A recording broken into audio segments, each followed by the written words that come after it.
আমি সকলো প্ৰস্তুত হৈছোঁ। গোটেই দলটো আমাৰ গোটেই ভাৰতবৰ্ষতে অসমতে আমিতো কৰিবই লাগিব আৰু তৃণমূল পৰ্যায়ৰ পৰা দলটো সংগঠিত কৰা হৈছে আৰু নিৰ্বাচনত কংগ্ৰেছ দলে বৰ শক্তিশালীভাৱে আত্মপ্ৰকাশ কৰিব। এইটো আমাৰ দলৰ এটা আভ্যন্তৰীণ কথা। সাধাৰণতে আমাৰ নিৰ্বাচন এইটো আমাৰ এটা আছে, এনেকুৱা ধৰণৰ আমাৰ এটা নিয়ম আছে যে চবেই বিচাৰিব পাৰে, যিকোনো এজন সাধাৰণ কৰ্মীয়েও বিচাৰিব পাৰে। গতিকে তেওঁ বিচাৰিছে, একো ডাঙৰ কথা নহয়।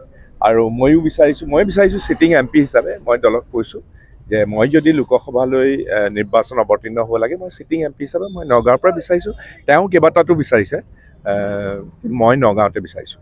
জনজাতিকৰণটো বিজেপি দলেহে বাৰে বাৰে ফাঁকি ফুকা দি আছে। কেতিয়াবাই দেখোন 2016 চনতে দেখোন তেওঁলোকে প্ৰতিশ্ৰুতিয়ে দিছিলে 6 জনগোষ্ঠীক। তেতিয়াই তেওঁলোকে অকল সৰ্বানন্দ সোণোৱাল ডাঙৰীয়াই নহয়, ভাৰতৰ এতিয়াৰ প্ৰধানমন্ত্ৰী নৰেন্দ্ৰ মোদী ডাঙৰীয়াও আহি পেলাই ইয়াত দিছিলে।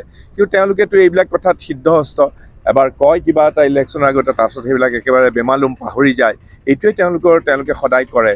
গতিকে এই 6 জনগোষ্ঠী তেওঁলোকে জনজাতিকৰণ কৰাৰ যিটো প্ৰতিশ্ৰুতি দিছিলে, সেই প্ৰতিশ্ৰুতি পালন নকৰিলে। বৰঞ্চ 6 জনগোষ্ঠীৰ আন্দোলনৰ যিসকল নেতা আছিলে, সেইসকলক তেওঁলোকৰ নিজৰ পকেটৰ ভিতৰত সোমোৱাই ল'বলৈ চেষ্টা কৰি আছে, যাতে তেওঁলোকে এই দাবী যাতে কৰিব নোৱাৰে।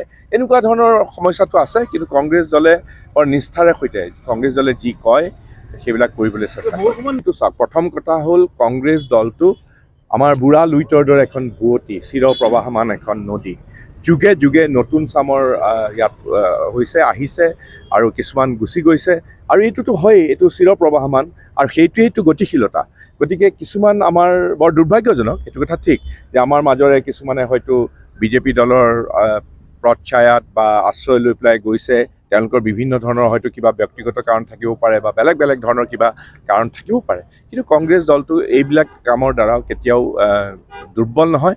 কংগ্ৰেছ দলটোৱে শক্তিশালীভাৱে সদায় আত্মপ্ৰকাশ কৰিব বুলি আমি দৃঢ় বিশ্বাসী। এইটো ডাঙৰ কথা নহয়, কাৰণ এইটোতো চিৰপ্ৰবাহমান। মুখ্যমন্ত্ৰী ডাঙৰীয়া নিজেও দেখোন কংগ্ৰেছতে আছিলে, 22 বছৰ আছিলে বুলি কয়, তেওঁতো গুচি গৈছিলে। গতিকে সেইবিলাক বস্তু কেতিয়াবা হয় ৰাজনীতিত, কিন্তু সেইটো লৈ পেলাই আমি মূৰ ঘমোৱা নাই। আমি সকলো প্ৰস্তুত হৈছোঁ। গোটেই দলটো আমাৰ গোটেই ভাৰতবৰ্ষতে অসমতে আমিতো কৰিবই লাগিব আৰু তৃণমূল পৰ্যায়ৰ পৰা দলটো সংগঠিত কৰা হৈছে আৰু নিৰ্বাচনত কংগ্ৰেছ দলে বৰ শক্তিশালীভাৱে আত্মপ্ৰকাশ কৰিব। এইটো আমাৰ দলৰ এটা আভ্যন্তৰীণ কথা।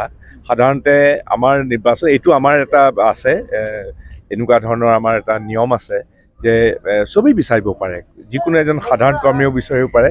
গতিকে তেওঁ বিচাৰিছে, একো ডাঙৰ কথা নহয়।